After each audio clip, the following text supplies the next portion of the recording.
இருக்கிற யாரோ ஒருத்தருக்கு கர்த்தர் வாக்கு கொடுக்கிறார்.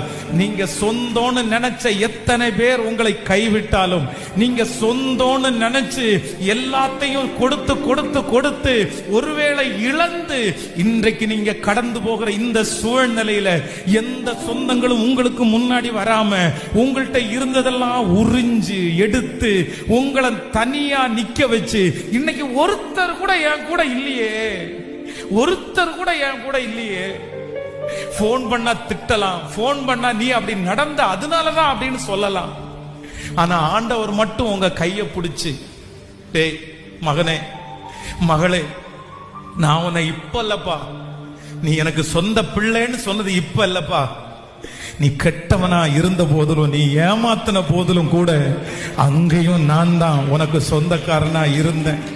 நீ படிக்கணும்ன்றதுக்காக தான் இந்த பாதையில உன்னை நடத்தின. இவங்க உண்மை